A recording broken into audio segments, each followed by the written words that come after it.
Our advice is, here's a tip for if you're pitching. If they ask you a hard question, just stand up and leave. You're not going to get their money. Just leave. Don't waste the rest of the afternoon in the office. Welcome to Third and Fairfax, the official podcast of the Writers Guild of America West. I'm your host, Brian Gary. In this episode, Kristina Woo talks with screenwriter-director-actor Michael Angarano and screenwriter Christopher Smith about collaborating on their road trip comedy, Sacramento, their path from page to screen, and much more. Listen and subscribe to Third and Fairfax on Spotify, Apple, or Libsyn, and watch us on the Writers Guild of America West's YouTube channel. And now, here's Kristina in conversation with Michael and Chris. Michael, Chris, thank you so much for being here on Third and Fairfax. I just cannot say how excited I am to speak with you. Congratulations on Sacramento. We're going to obviously dive into speaking about your film, but I just also want to give you that second of you made a film, you finished it, it's out, it's good. Congratulations. Wait, what? Yeah, it's serious? We did it. I thought we were working on a new draft after this, Mike. Yeah, well, no. It's from 2017. No more notes. Yeah, no more notes. The amount of people that we've taken advantage of in terms of asking for their opinion and reading our script.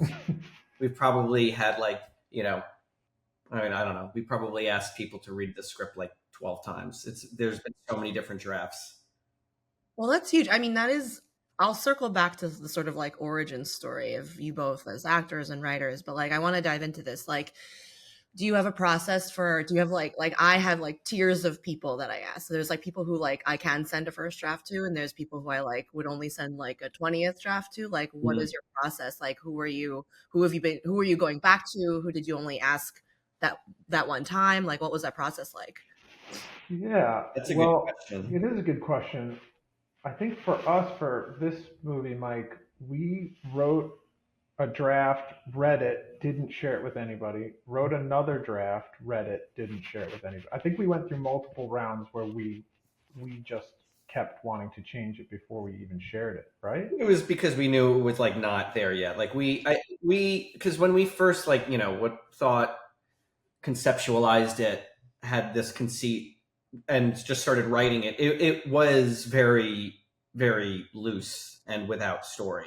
Almost intentionally, where we were maybe there is no story. A very early iteration of this was modeled after a Curb Your Enthusiasm episode, where it's these guys, maybe they just go and nothing happens. It's about nothing. It's about two people who have nothing to do, who are just hanging out, which was us at the time. So it was a mirror for our lives. So that was, I would say, the first 3 years. Oh, wow. Of writing, until we reverse engineered and realized that the only thing that happened was that they went to Sacramento. And then, however long it took us to realize that they should probably go for a reason to make it interesting to watch. Then we started coming up with that reason. And then that's how, an audience will eventually have to watch this. Yeah. And so we should probably add a little bit of context, stakes, kind of, cause and effect, that kind of thing. Yeah. So we built the story out, but from the sort of fun improv, just hanging out, and then built story kind of around that. Got it. There was also a version where we thought maybe just the two of us, maybe we make this for very little money and hire a small 2-man camera crew and a sound mixer and just make this trip on our own, and just that's the movie. Mm-hmm. But then we actually started to like the scenes we were writing. There were a few scenes that we started to write where we were yeah, I guess it should be a script, because it's funny. So I'm hearing that kind of the initial inspiration point was just your guys' friendship, and sort of just wanting to do a sort of slice of life movie about that. Pretty much. Yeah. We wanted to. We just getting together, watching the Mets, making each other laugh, doing stupid videos, just hanging out. And And that was the we, movie. we were like, yeah, but that's totally the genesis of it. And Mike said to me, or maybe I said to Mike, I forget. We're like, as soon as it stops being fun, we'll just stop doing it. And it's officially stopped being fun on this Yeah. podcast. Yeah. About 3 But months. it's too As you late. mentioned, you are suing each other. Yeah, Yes. exactly. Yeah, and I wanted to tell the audience listening there is litigation going on between the two creators, me and Mike. So if This that is why we had to do it on Zoom. yeah, We just can't exactly. be in the Can't be same in the Why room. we're same not room. together. Curious about what your writing practice was like together, and then obviously I know you both also write separately. Does that process look different for you when you're just alone? Is it the same when you guys are together? Like how do you work together when you're writing? Yeah, when I'm writing alone, it's much more efficient. Mike is very distracting, and That's probably true, actually. It is probably true of both of us because I mean, I said I was going to say this, but even though we did start in 2017 and it's now, 2020, like we actually started, I think even before that, like it's probably been 10 years of writing. Wow. We are also actors. And so we wouldn't like, it wasn't a 9 to 5, like Monday through Friday job for us. We were also totally, I think, resigned to the fact that like, we're probably going to write this and never get paid for it. Like we're probably is just writing to write an exercise, but that changed eventually, obviously. But in the 10 years it took to write this, I would say there's probably about like a month to a month and a half of actual productivity of like true writing that happened. Because if we did hang out to write, that would mean like Chris would come over at like 10 or 11, or I'd go to his house and we wouldn't write the entire time except for the last like 10 to 15 minutes of us hanging out. And always those 10 to 15 minutes were like really productive. yeah, We would, those days we would make like we would write like 3 scenes and be like, wow, that was a good day. yeah. It's true. I mean, I wish that I could say that writing alone is different, but I get quite distracted and I'm not very good. And my wife, Rebecca Smith, is a great writer, and she will write. Like she'll be like, okay, I'm writing from like 9 to like 12, and she will do that. I am not that way. I will have like ideas, and then I'll run in the middle of the night and I'll write down, okay, this is what should this happen, should happen here, whatever, and then I'll come back to that and flesh that out, and that is sort of writing. But I'm not good at sitting and coming up with like solutions or like writing scenes out or whatever. Yeah, we're both actors, so we come from we've everything's handed to you if you're an actor. You're a little baby. You come to set. You're the last one hired. You come to set. They give you a comfortable chair, and they're like, all you have to do is say the couple of things here. And so we were kind of used to that. So I was like, oh, we actually have to come up with this stuff. It's Yeah. hard. It's hard. I mean, I think it's hard for anyone. Like there are a lot of like tricks that I use on myself to like really get it Ooh, going. like what? I really like the Pomodoro method. Have you heard of it? No. No. Basically, it is you can like buy the like Pomodoro timer TM. It's like literally a timer that looks like a tomato. But I think the whole point of it is just like you basically set an alarm for only like 25 minutes. Gotcha. Okay. And you in those 25 minutes you only do one thing. So it could be applied to anything. It could be like cleaning. Yeah. Yeah. Totally. And if you feel yourself getting distracted, you like write down what's distracting you, but you don't like then Gotcha. Google it. You just write it down and then keep going. And then the idea is that like after every 25-minute break, you get like a little bit of a longer break. But for me, sometimes I like just need that momentum to get me going. And then like the alarm will go off and I'll be like, oh, I don't feel like I need the break. I can just keep going. Right. Mike, maybe for Sacramento too, we can use the Pomodoro method. I like that, actually. I mean, I will say, like, at least I feel for me, I'm really bad, and like my brain does not think in terms of structure at all. And sometimes we would think of a scene, like I remember one of the first scenes we wrote is a scene that's not in there, but a scene where they like get to Sacramento and they're in the hotel. Like it's like a motel and they're like, I think that was the very first scene we ever wrote.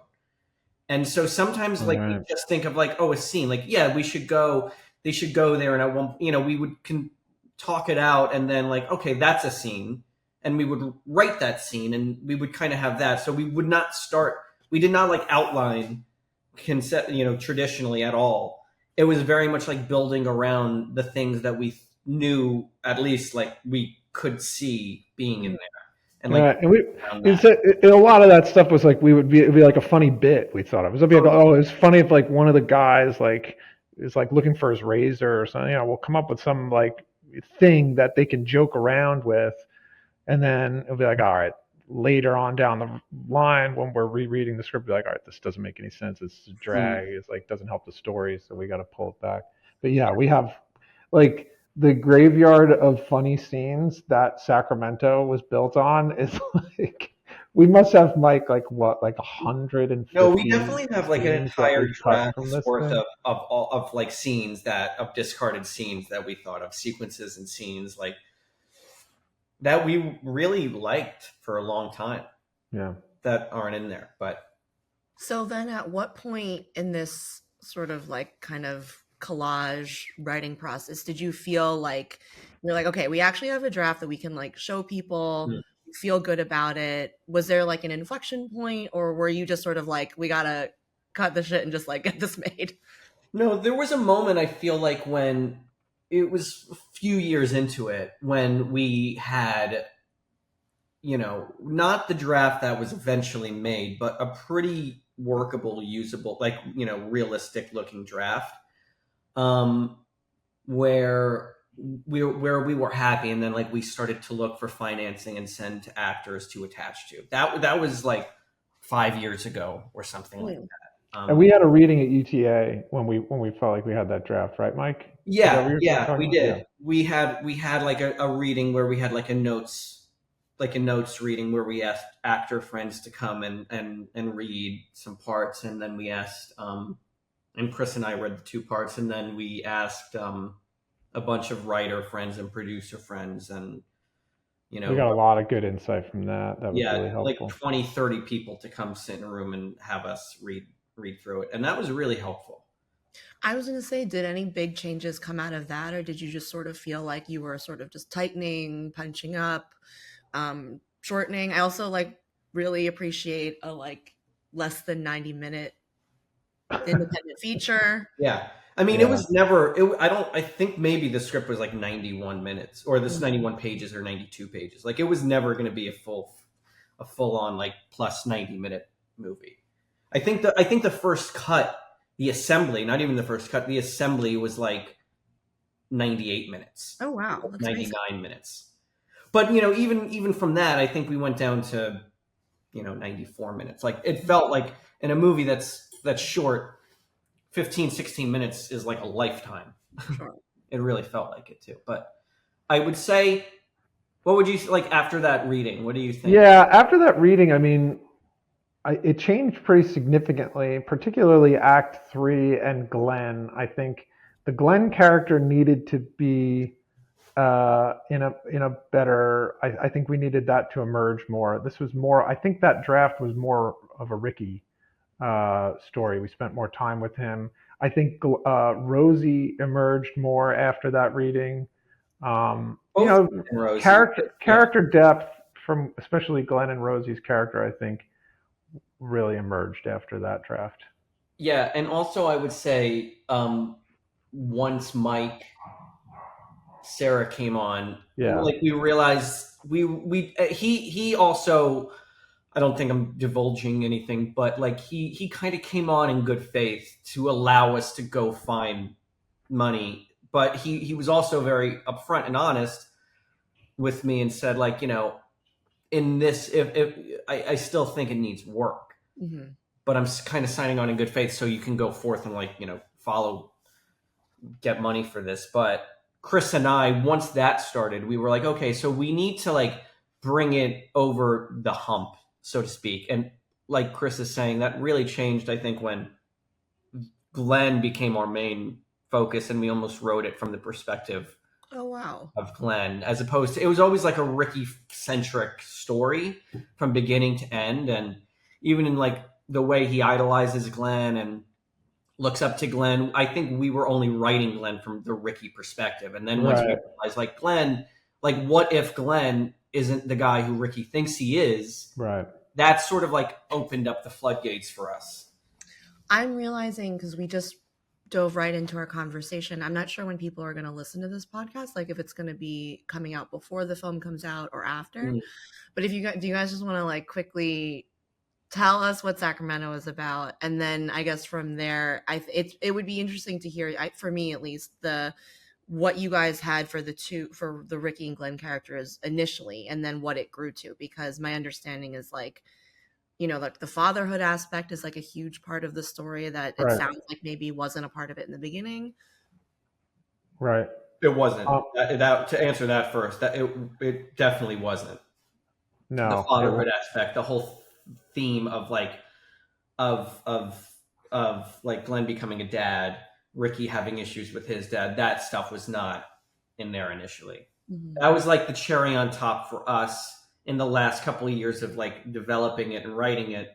That was sort of us like tying together and adding to the theme of like male communication, which was always there for us. That was something we said from the start, like, yeah, this is a movie about like two guys who go on a trip and have nothing to talk about, and also like, need each other at the same time for some reason. Right. And it was, well, anyway, is there like a log line, Mike, have you been telling people what it's about? I'm so bad at that. No, I just say it's two guys who are old friends who go on a road trip from Los Angeles to Sacramento. Yeah. And they're so both elevator pitch. yeah, that's good. And they're both withholding certain major life. You see, I told you I was bad at this. Withhold major life. Yes. They both have secrets. Kristina, you saw the movie. What is it about? Honestly, I think I'm really glad this movie exists, because I feel like, especially in this time that we're living in, the idea of like men being honest and vulnerable with each other, men talking about their feelings, men feeling like they don't need to tamp them down.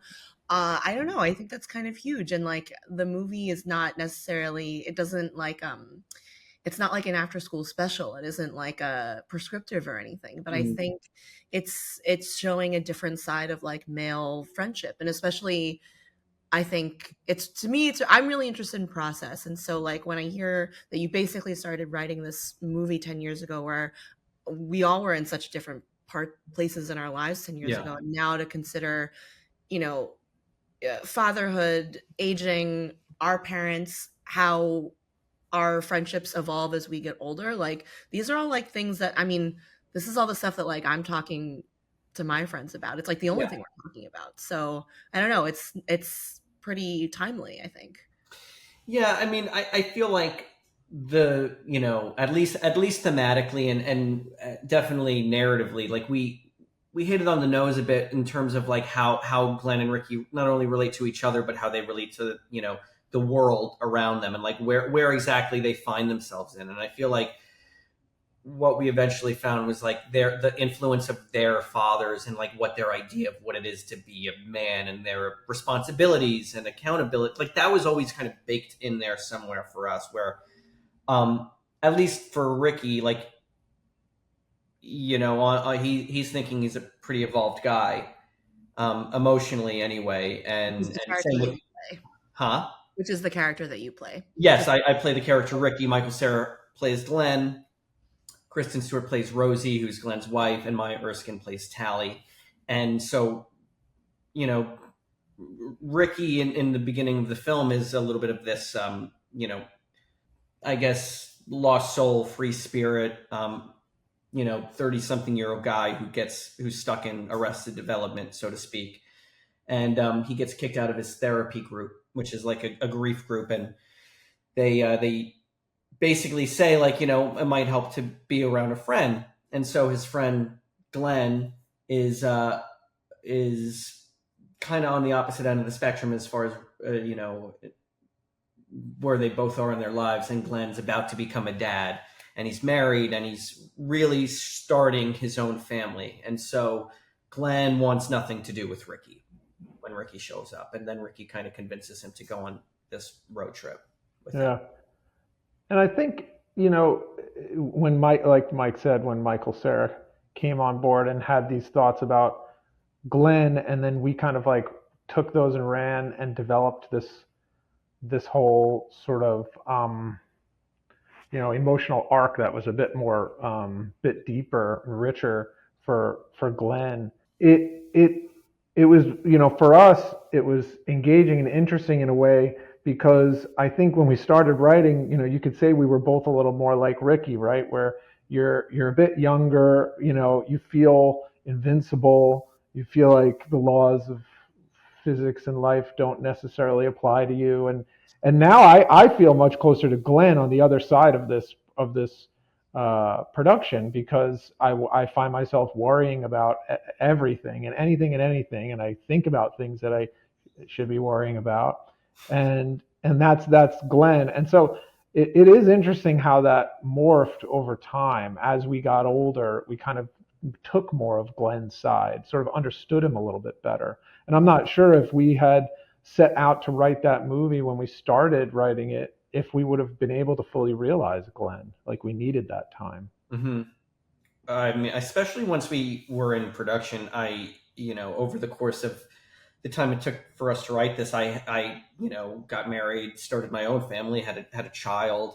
And so, the thing with the crib was initially, like, I almost remember like writing and feeling like that's too big. Like, that's like too jokey to me. And then once we started filming it, I was like, it's so on the money. It's so interesting. And I said this so much at the time and now, but like, I don't think if we set out to write the movie about, becoming a dad, once I became a dad, once we were on the other side of that, it was all hypothetical to us at the time, like when we first started writing it. And then once we actually got to make it, I was like, this is what we're all going through to a degree. So it was really funny how that happened. I'm curious how you guys take inspiration from your personal lives and infuse them into narrative. I feel like every writer has sort of a different threshold for like how much they want to like directly transpose from their life into a script that they're writing. And especially considering you, Michael, that you're acting in this, like I'm sure there's like another layer of the personal in this. How did you guys talk about this, or was it just like you guys know each other so well already, you kind of know each other's thresholds and boundaries? Like, I'm just curious what the thinking is like behind that. Yeah, I mean, Mike, we pull a lot from real life. Like, in fact, like it's always like when you you're onto something when you're like, I know a guy that did this, so something so close to this, or I myself feel like sometimes if my life had gone in a different direction, or if I had not certain guideposts in my life, I would have gone down this road. I could totally see it. We both have brothers too, so we both like really pull from male kind of, or not understand, but just like we wanted to talk about this theme about how hard it is to really feel connected to your male friends as a guy going through something, feeling vulnerable. And how meaningful it is when you are able to really feel understood by somebody in a similar situation as you. So we totally pull a lot from life, from our lives. And I mean, in terms of like bits, not so much bits, it's more bits where like, oh, this would be funny if this happened, or funny to say this line, but the story turns, and the sort of like some of the emotional moments, for sure. Like I know I personally, like, I always know I'm on the right track if I feel like it's something I've heard before, I've felt before. Yeah, I feel like I do it too much. Like I almost to the degree I'm like, I'm just transposing life to this page. This is just something I have to tell my wife, actually. This is just can't go in the movie. Heard today that I'm going to write down, and like my brain is jumbling it all together. Sometimes I'm like, oh, I should like actually try something else. I should try writing something not, something that didn't happen in my life. But no, especially this movie, you're right. Like this, there's so much layer of personal, so many, like even the car is my friend's car. Oh. That when we first started writing it is, I wrote that into the script really early on. And then like when we were in pre-production, I remember Chris was sending me like alts for the car, and I was like, no, we're gonna find this car. And it's literally in like a storage unit somewhere in Long Beach, and I'm gonna get the car out, and we're gonna use this car because this is what it is. So there are little touches like that everywhere, I think, for both of us. I mean, that's exciting to hear. I feel like sometimes you see films and you're just like, yeah, like, you can make a film about that. And it's very clear that this movie is very personal to you both. Before I dive into more questions about Sacramento, I also just wanted to ask, like, you both have been acting for such a long time, and I was just curious, have you always been writing alongside of that, or did that come a little bit later in your sort of creative careers? I just sort of love to hear the genesis of that.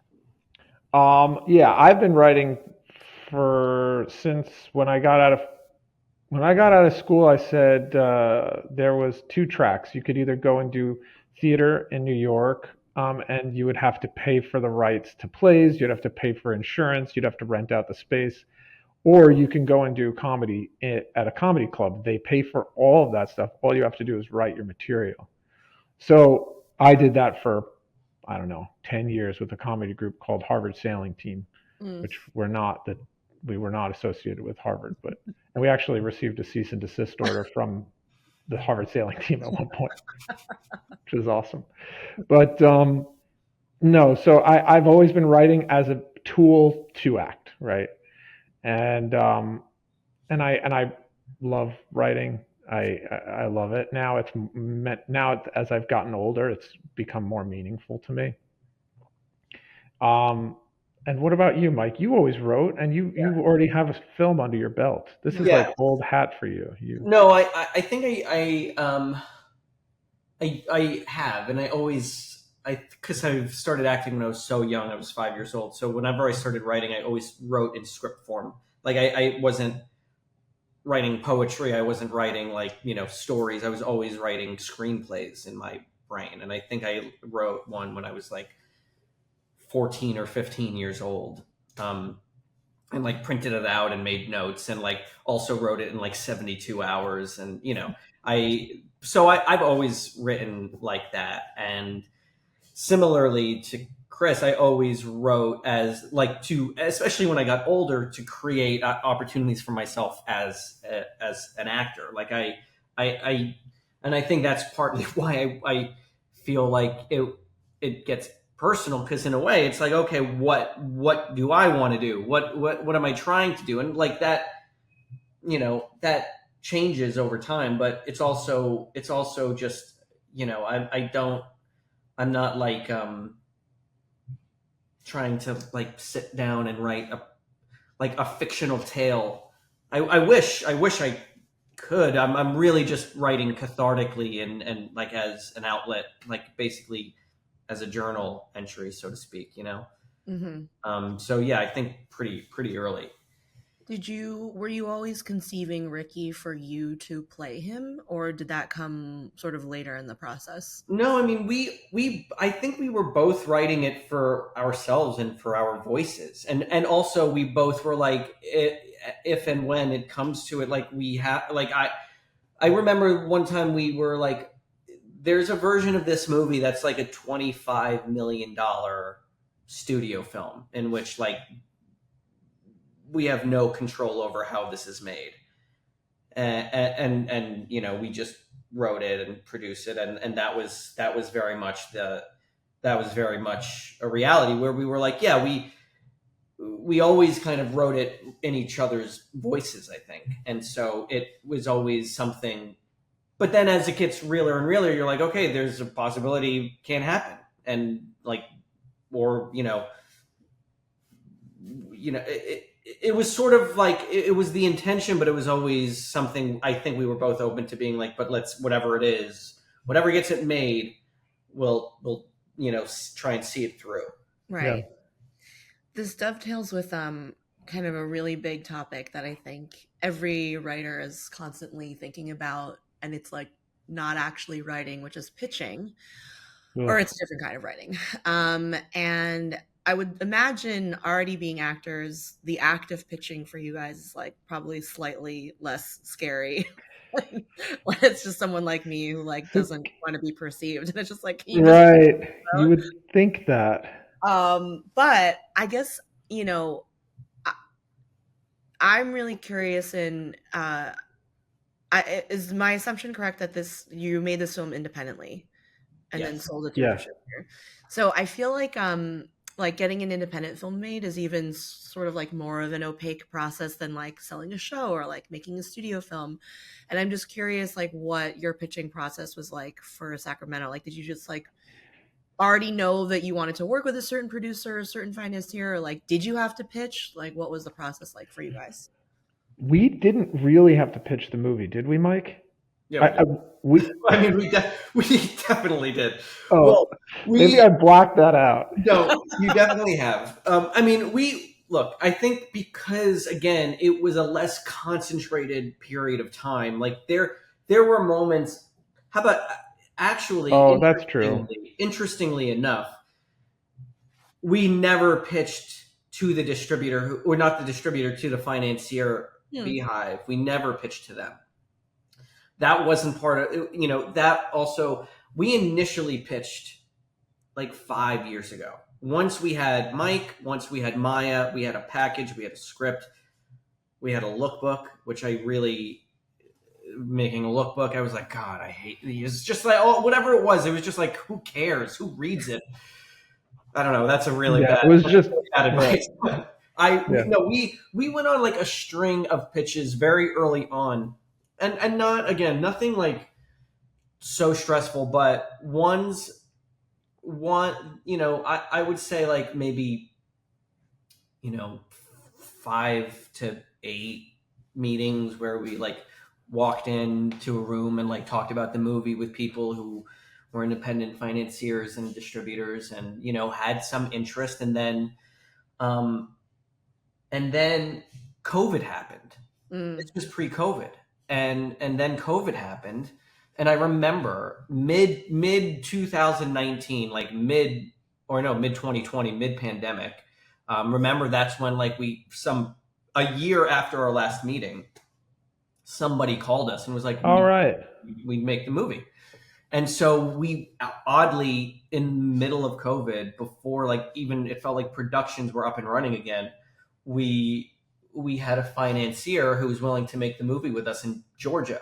And to which we were like, great, but also like, let's just call the movie like Savannah then, or like, Athens. Why try and shoot, this movie doesn't make sense to try and like fake it. We love the title Sacramento, but other than that, we were sort of like, yeah, I guess it could take place anywhere. Mm-hmm. It always felt a bit odd for us to go down that road creatively, though. It was always like, no, it didn't feel right.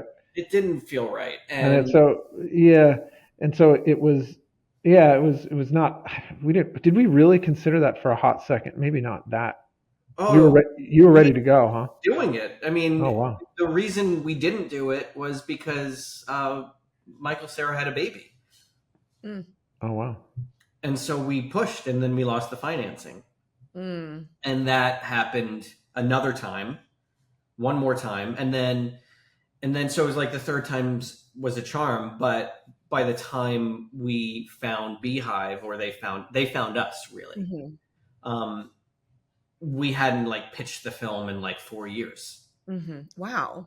It was really weird. It was just sort of like, we had the money, we were almost doing it, and then we kind of lost it, but then it still had some version of legs. It still had something. it still had something going where like somebody else picked it up, and then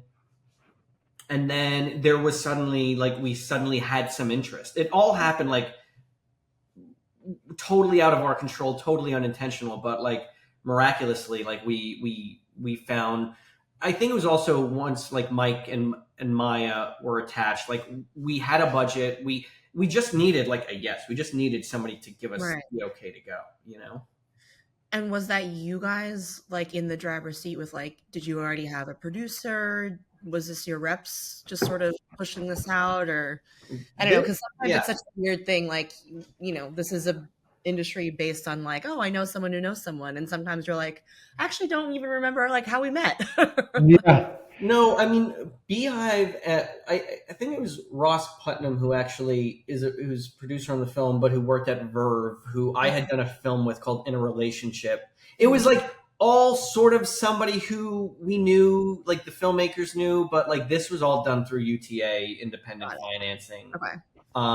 And like we definitely like we tried to utilize our own connections and stuff, but like it was through UTA ultimately, kind of, you know, materializing this interest and offer.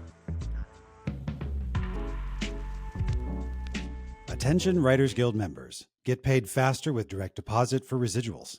Log into your My WGA account at WGA.org and click on Residuals and Payee Deposits to register. If you need assistance, reach out to online services at WGA.org.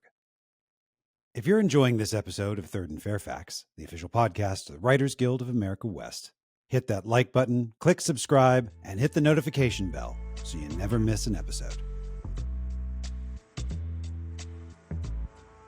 Yeah. I only like to ask because I used to work in independent film sales, and I think especially considering the time that we're in now in the business, between not a lot of people working and everyone just trying to like remember why we're doing this, I think doing a film independently isn't like the craziest thing one could do with one's time. And so, yeah, I don't know. It's like, it always comes about in like a million different kinds of ways, but, Yeah. It did. I mean, it was, sometimes they would call me and I would be like, okay, great. And I would call Chris and he'd be like, cool. Like, you know, we were definitely in the back seat at that point. And I feel like we lost financing when we were kind of like quote unquote greenlit to go for a second time. And then we had to push. And I remember, because I got a movie, and then we had to push again. Right. And so it was the second time. And I remember that time being like, well, I can't really say no to this movie because it was Oppenheimer. And then I was like, not to brag. no, Not but to I was brag. also like, but I think like I sort of had resigned myself, at least internally, where I was like, maybe this might mean that this never happens then, which was really, really hard. But then we actually went into production exactly a year after that. Yeah. I remember when you told me about Oppenheimer, or I guess I should say you dropped the bomb. Yikes. Sorry. Yikes. Let's all just recover from that for a second. What I was dealing with for 10 years.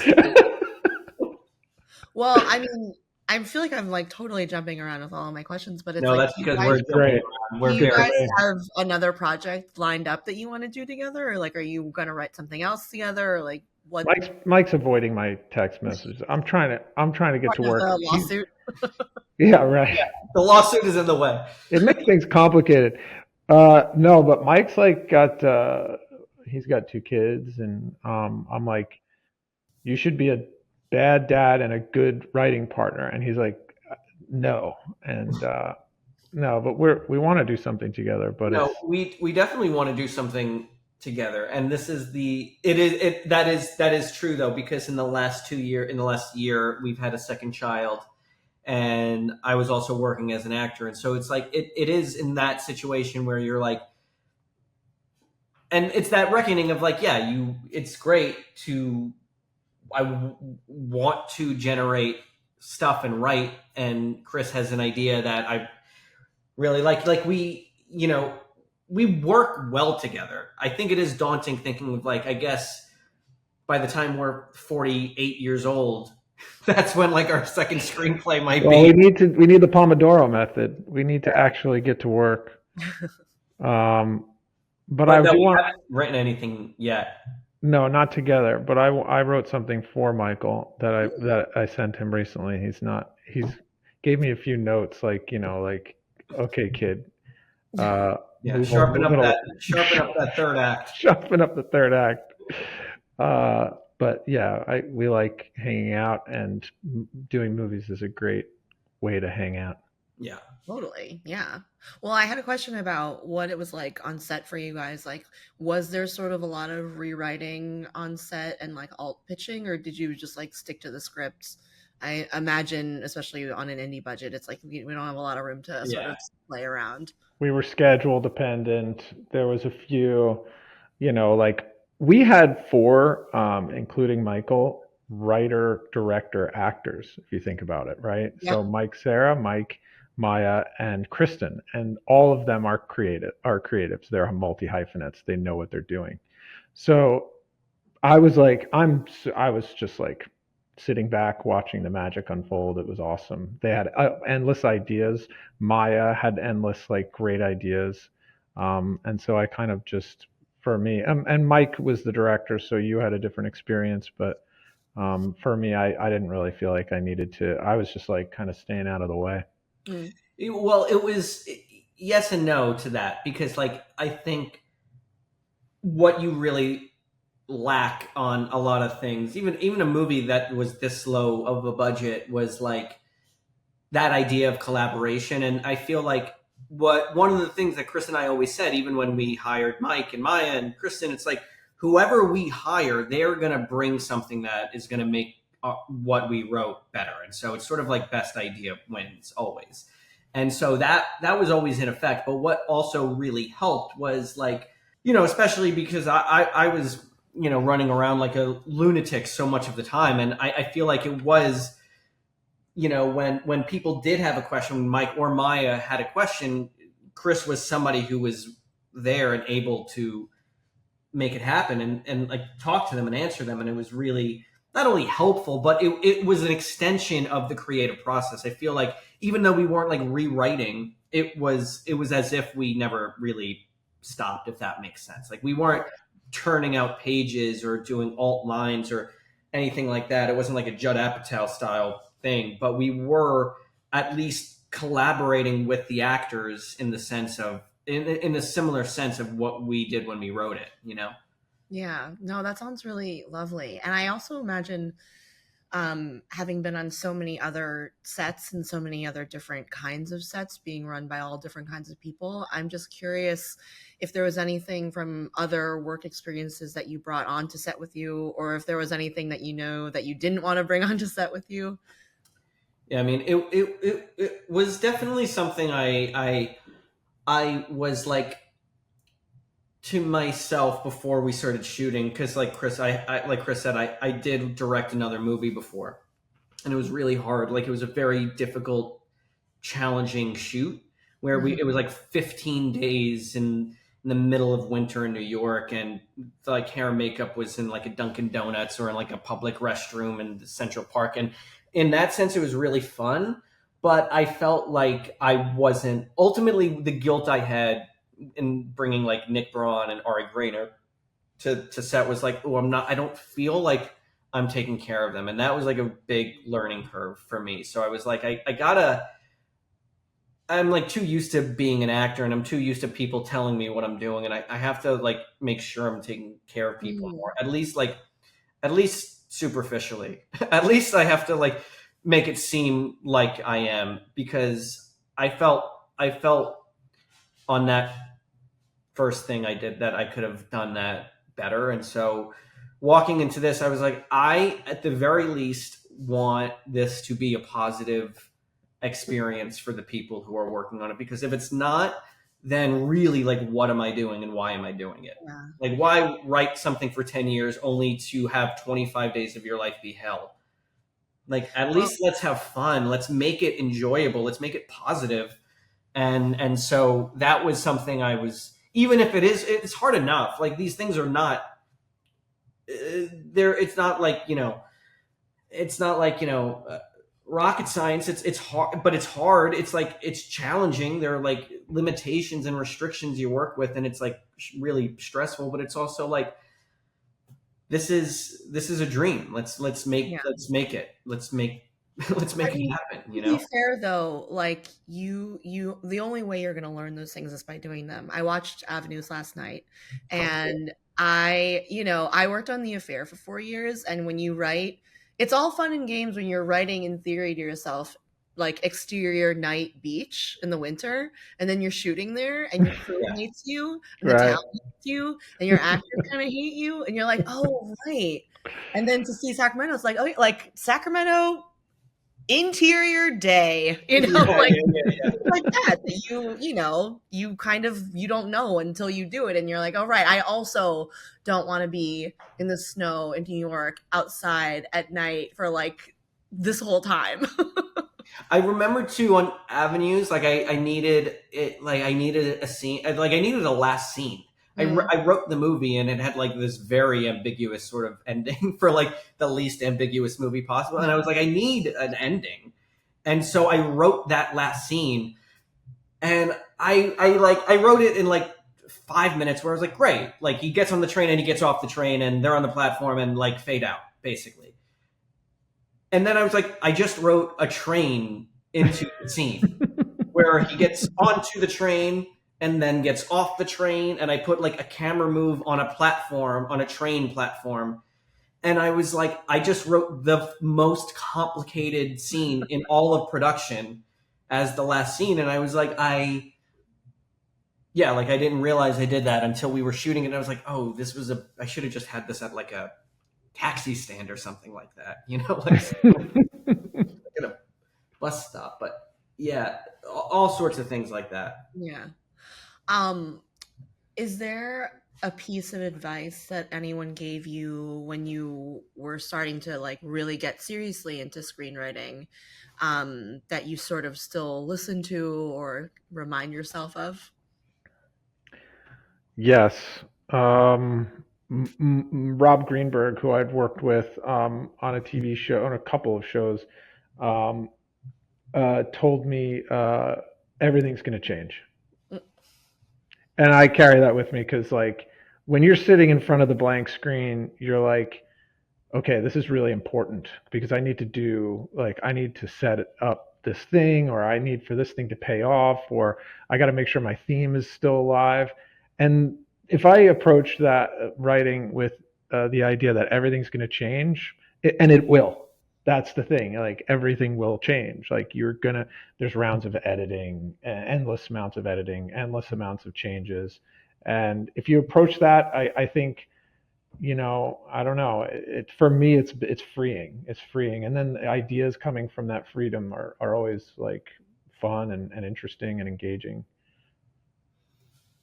I don't know who told me this, or if I just read it or whatever, but it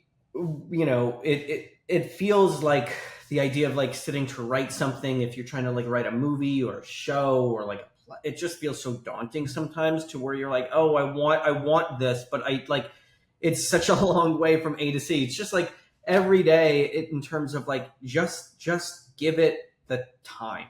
If you just sit in front of it for an hour, 2 hours, if you change like a punctuation, if you change a word, whatever it is, just give it the time and the effort, and like soon you will be, that daunting feeling will be gone. That feeling of like, how do I crack this, is going to be gone, because you'll soon enough, if you give it enough time, you will just be going. You just got to like sit yourself in front of it and do it. Yeah. Why I was always with Chris, like, just come over. Like, we just have to write. Or when we were watching the Mets games, and I was like, we should just write. We should just. They're losing by 7. Let's just. There's no reason why we should be watching this game anymore. It's over. It's over. We need to write something down. No, yeah, he was great about that. I'm definitely the lazy one. I'm sure you're not lazy. I mean, most people have not No, made a I'm. movie. You're right. I'm quite not lazy. I'm very self-deprecating in that regard. But Oh, you're pretty lazy. A little lazy. No, you're not. He also like writes. He sent me more scripts than anybody. He writes so many scripts. I mean, that's huge. I feel like just you don't want to look at it like you're cranking things out, but sometimes you do just kind of need to like keep it going. Oh yeah. I feel like you're not a writer unless you have like 9 things that you're like juggling and like 6 other ideas that you're like pissed off that you can't be focusing on. Like I have like so many ideas that I'm just like, oh man, like if only I could be done with these 3 like these 3 ideas so I can get to that 4th one. That's the one that I'm really excited about. Then you start writing that and of course you're like it loses its charm and you're like, let me go back to the first one. But Yeah. What's also nice about just writing, like at least consistently, is like you just become a little less precious about all the things. Like when you get so precious, you kind of get locked up, and you're like, it has to be like this. And sometimes it's nice to be like, oh yeah, like I can just start over. I can just start something out. Like this needs to change. Just cross this out. Yeah. Sometimes that's like the best feeling. I'm trying to really approach this new year and writing with like a sort of perfection is the enemy of good attitude, because I can definitely get into a mindset of like, well, it could be better. And it's like, yeah, it could be better, or no one could read it. And like, that's also not the point of this. So Right. let's try to balance that. it's so true. And I mean, just to circle back to like earlier, we were talking about these incredible actors and what they brought. And, just something that I find the reason I love doing this is when you see people engage with the idea. Sorry, my dog's trying to get when you see into my office. I'm not going to let him in though. I have to draw the line somewhere. Good. When you see somebody engage with an idea and come up with, like Maya, in one of the scenes had this issue or like question about the character and what she would do in this moment. And I don't want to give too much of it away, but it was a real distinguishing decision that she was like, I don't feel like I would do this. I don't feel like this character would do this. And we were like, okay, what would you do? And we tried a couple different takes. And obviously the one that she felt most genuinely or truthfully was the one we kept, and it was the best one. And that to me is like, you write so that you can create an environment that actors can like feel alive in. Like that is why you write. You feel good if you're able to do that. I don't know if I believe that because I'm an actor and I've acted in stuff that's not so good, or if I've acted in stuff that is really good, or I don't know where that comes from, but that's, as a writer, the most fulfilling part. And yeah, as long as you can get to a place where the actor feels, or even like the cinematographer or the editor feels like they connect with the idea in a way. It's like, I have an idea to make this better. Right. Like that's like, I just love that part of it so much. Like that's like a drug for me. Like I need that. Yeah. We're almost out of time. The podcast is starting to do something new. We're going to do some rapid fire questions if you'll. Oh no. I think they're all fun. They're not like gotcha. How rapid? Actually, No, it's okay. That was not defined for me. So okay. I'm the captain. So we now. can take our time. We'll do Moderate, rapid. Yeah, exactly. First question: do you have a tip or trick for when you're pitching? No. Yeah, no. Mike, when we were pitching, did we like act out some of the scenes? I can't remember. Kind of. I remember one guy was like, "Yeah, basically, you're the guys. Like, you can walk on the set right now." And I was like, "Yeah, I get." Do you remember that? He was also like, "Why Sacramento? Why? Like, why not another place?" And I was like, "Yeah, they're not going to give us money." Yeah. Our advice is, here's a tip for if you're pitching. If they ask you a hard question, just stand up and leave. You're not going to get their money. Just leave. Don't waste the rest of the afternoon in the office. No, I mean I had to pitch a couple times now. Pitch with Chris. Remember we pitched that other thing together. Like Yes. I think obviously like having some form of pitch script is the most helpful thing, at least for us, where we're like following. Yeah. I Script is also good. something. Plan. Just a loose plan for us. Prepare. Chris, I'm like we don't need a total like by the book, No. pinpoint accurate, like this is what you need to say. It really just needs to be, okay, I'll talk about that thing, then you talk about that, and then like throw it back to me, and like we'll both talk about this, and then we'll like open it up loosely. If we have that like general idea, it helps. I pitched something with Maya recently, and at the very last minute, and they had been going well, these things, and at the very last one, I was like, let's switch it. Let's like switch the script. Like you do me and I'll do you. And like she started off with my pitch, and then she was like, huh? Right? And I was like, So it threw you off. It was your idea. Lines. Oh no. I like panicked. I really panicked. So kind of having that loose script to like stick with helps to a degree. Helped us. Totally. Okay, when you're looking for a partner to produce with, what is a green flag you look for? For Sam Gray is our producer on this, and for me, what I love about Sam, and we went on some pitches with him, is he is totally unflappable. Like he is the most like consistent persona that is just like even keeled as they come. And it just when you're on the elevator up towards the office, you're just like, I got Sam. Like I'm not worried about anything. It's true. He was a really helpful balance for us, I think, going into a lot of those meetings. It's like somebody's a good balance. Yeah, Mike and I are Italian, so I'm liable to cry in the meeting. Like we're just like I'm just so emotional. I have way too much going on internally. Yeah, exactly. Oh, sorry. No, it's so true. It actually is so true. I'm thinking about even over the years. I'm like, because it's the amount of like ups and downs that we've had and like false starts. It's like very depressing and also like very exhilarating in moments. So to have like that balance of just somebody who's like staying the course and is like, yep, same in in every situation. Yeah. No, that's great. You need that rock. Is there a red flag that you notice in people that you don't want to work with? I don't know. Open. I don't know.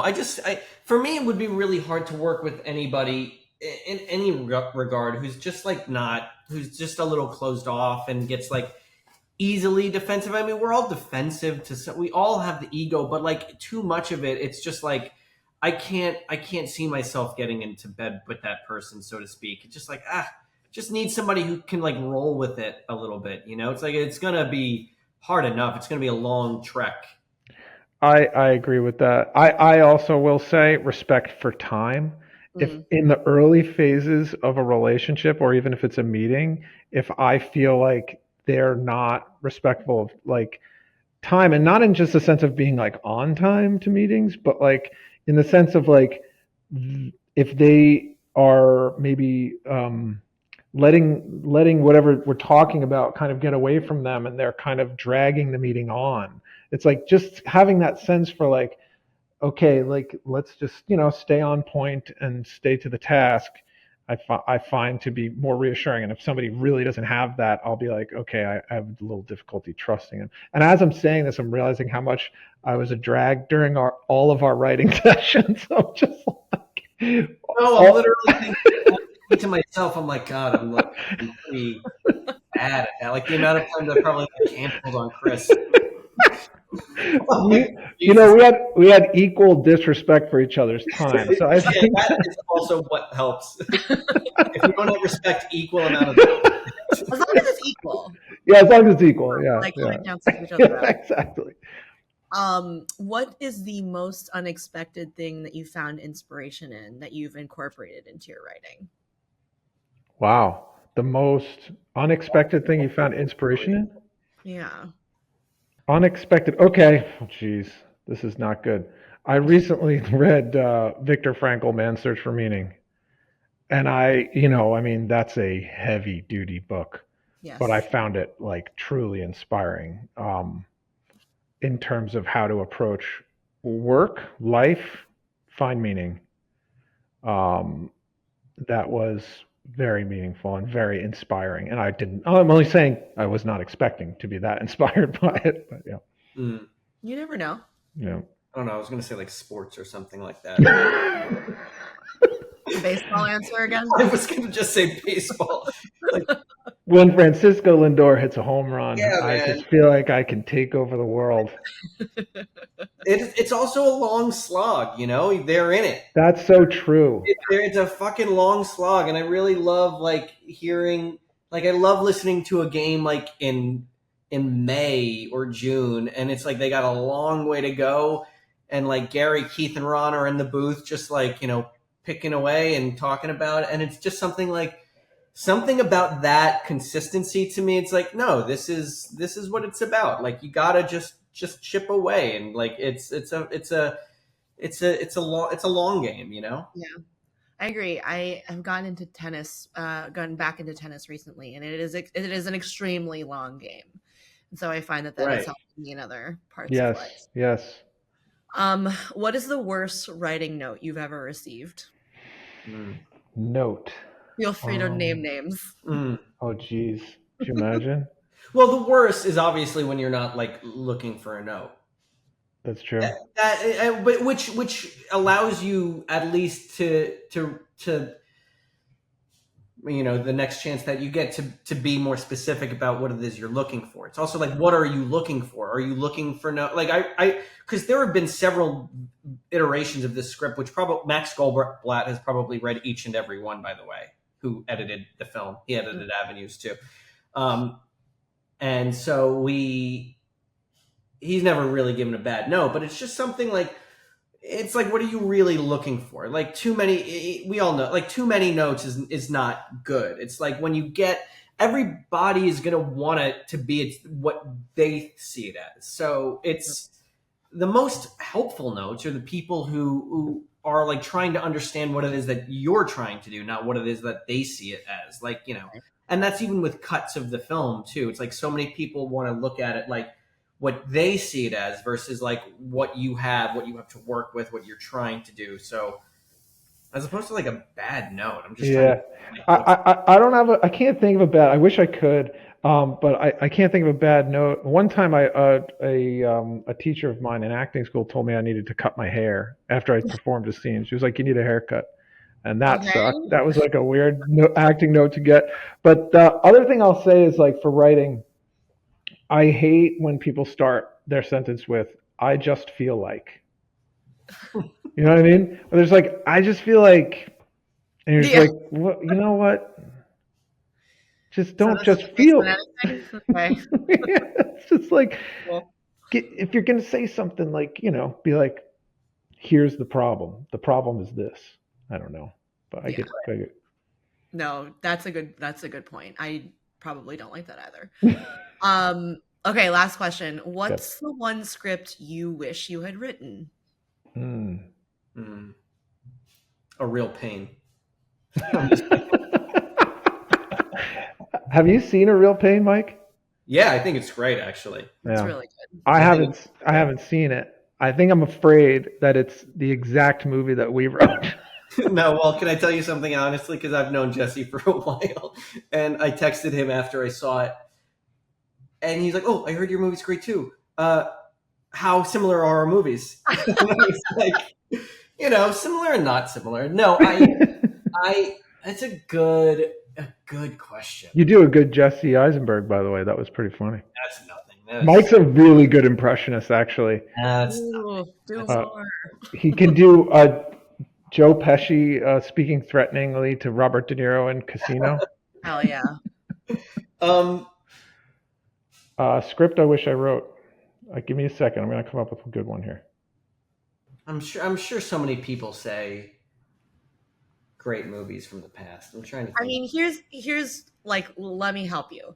there are a million scripts that I wish I could have written, but Right. like what just popped in my mind because it like had such an effect on me and like taught me what my humor was Adam Oh. Family Values. Have you seen this movie? Wow. It's a perfect movie. No, I mean, and it is no, not since I was so a kid. funny. It's so funny, and it's so like half the jokes you're like, wow, I can't believe this movie has like a PG rating. This is like kind of crazy, but it's like so sharp. It's so kind of like biting, but it also, I don't know. I love that movie. You know, the movie that I try and like, you hold up your scripts against like all these movies that you'll never like approach is basically just like everything in the James L. Brooks catalog, particularly like broadcast news. Like the way that story unfolds and the way that the characters, how well understood the characters are. And again, like I was saying before, like the way the actors lived in those characters is something that you're just like, it was magic. It's just magical. Great answer. That's a good answer. I love that movie. I could watch that movie like anytime. You never say, oh my God, do yourself a favor. I shouldn't admit that on a podcast. That's all right. There's a lot of movies I haven't seen. I don't think I've seen Addams Family Values. It's perfect. Is it the Addams Family? Yeah. Okay, like it's Angelica Houston is right. I think it's better than the I first love that one. you love that. I'm gonna watch that.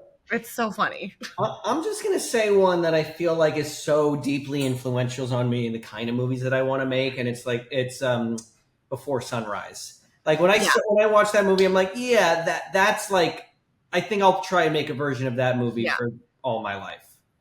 Well, and I think it's clear in both avenues and in Sacramento. Like the Linklater effect is huge. I mean, it's like all of I love those movies. How can we not hold that up as like the standard? And exactly, it's sort of like it's a little bit it's I think shaped so much of like, you know, independent movies and how people write and the way people write. I love that it was written really by the three of them, and that it just feels like that. And so I don't know. I'm not saying it's like, I don't even think I can remember a line from that movie right now, but in the difference of like, you know, a movie like Network and a movie like Before Sunrise, it's just like a different thinking about movies in a different way. And I feel like the way I have always wanted to write is a movie like that, you know? Yeah. Well, I always think about the scene where they're listening to that record when they're in the record store and they're like looking at each other, not looking at each other. He was like, yeah, exactly. So good. Ooh, also like Jerry Maguire. Oh yeah. That's come on, we can't go down this road where we just name movies we like. I mean, no, but like, I mean, there's like, sure. it's like going to be too hard because you're not going to just give him one more Jerry Maguire and that's it. Yeah, that's it. Well, Tenenbaums. I mean, I just was after Gene Hackman died. Just watching all those the Tenenbaums. like, man. These scenes are so fucking funny, man. Good. So good. Anyway, that's it. Well, thanks for humoring me. Thank you for taking the time to be on Third and Fairfax. I'm so excited for you guys. Congratulations on Sacramento. Thank you. Very excited for people to go see the movie. And have a great day. Thank you for chatting with me for a little bit. Thanks a lot. This is really fun. That was fun. Thank you so much. Of course. Thanks for listening to this episode of Third and Fairfax. You can listen and subscribe to Third and Fairfax on Spotify, Apple, and Libsyn, and watch us on the Writers Guild of America West's YouTube channel. If you like this episode or have a comment, email us at podcast@wga.org. Also check out writtenby.com, the Guild's online publication, for more on writer craft, career, and union life. And see you next time.